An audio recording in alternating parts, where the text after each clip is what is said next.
$42 million for social and behavior change in Uganda. $14 million for improving public procurement in Serbia. $47 million for improving learning outcomes in Asia. Asia's doing very well with learning. I don't know what we're doing. We should use it ourselves. And $101 million for DEI contracts at the Department of Education, the most ever paid, nothing even like it. Under the Trump administration, all of these scams, and they're far worse, but I didn't think it was appropriate to talk about them. They're so bad. Many more have been found out and exposed and swiftly terminated by a group of very intelligent, mostly young people, headed up by Elon, and we appreciate it. We found hundreds of billions of dollars of fraud.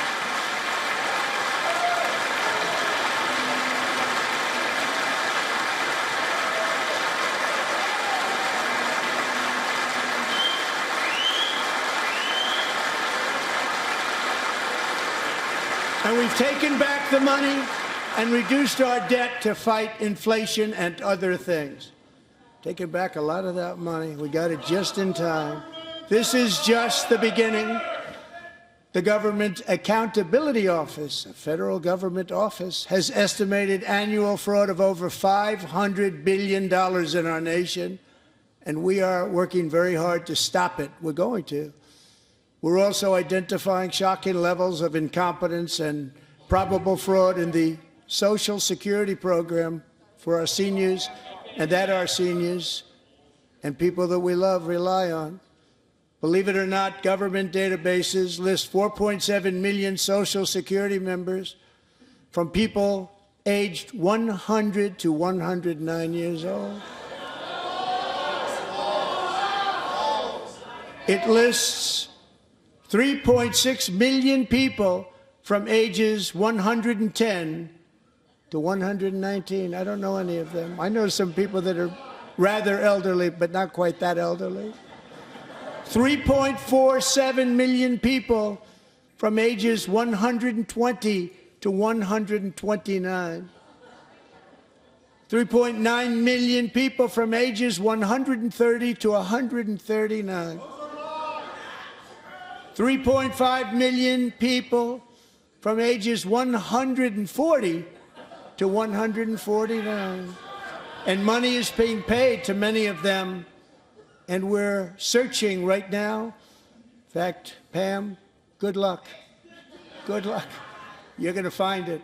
But a lot of money is paid out to people because it just keeps getting paid, and nobody does, and it really hurts Social Security and hurts our country. 1.3 million people from ages 150 to 159, and over 130,000 people, according to the Social Security databases, are age over 160 years old. We have a healthier country than I thought, Bobby.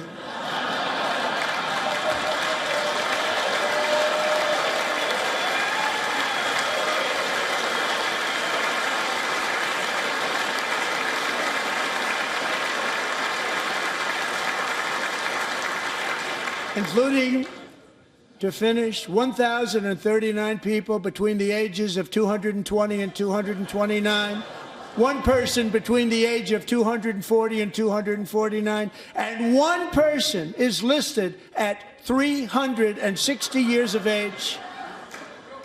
More than 100 years older than our country. But we're going to find out where that money's going, and it's not going to be pretty. By slashing all of the fraud, waste, and theft we can find, we will defeat inflation, bring down mortgage rates, lower car payments and grocery prices, protect our seniors, and put more money in the pockets of American families.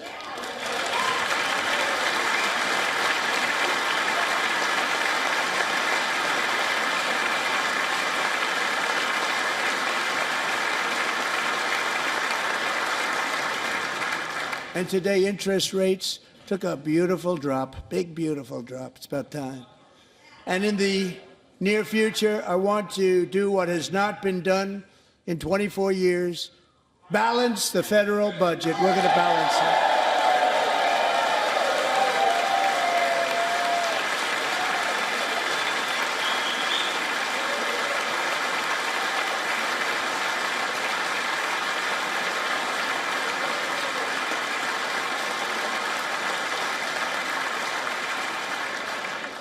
With that goal in mind, we have developed in great detail what we are calling the Gold Card, which goes on sale very, very soon.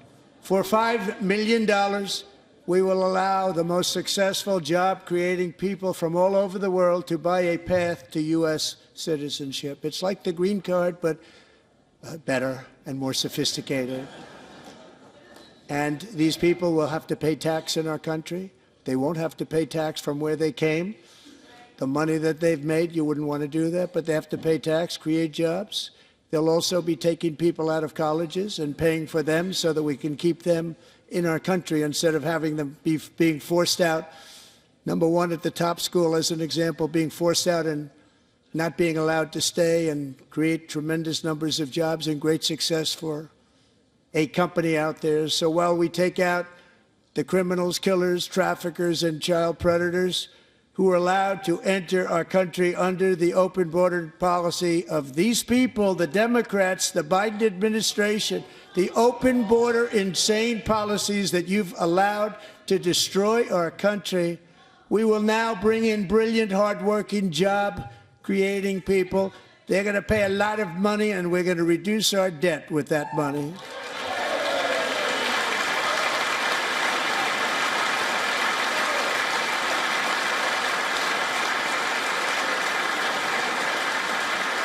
Americans have given us a mandate for bold and profound change. For nearly 100 years, the federal bureaucracy has grown until it has crushed our freedoms, ballooned our deficits, and held back America's potential in every possible way. The nation founded by pioneers and risk-takers now drowns under millions and millions of pages of regulations and debt. Approvals that should take 10 days to get instead take 10 years, 15 years, and even 20 years before you're rejected. Meanwhile, we have hundreds of thousands of federal workers who have not been showing up to work. My administration will reclaim power from this unaccountable bureaucracy, and we will restore true democracy to America again.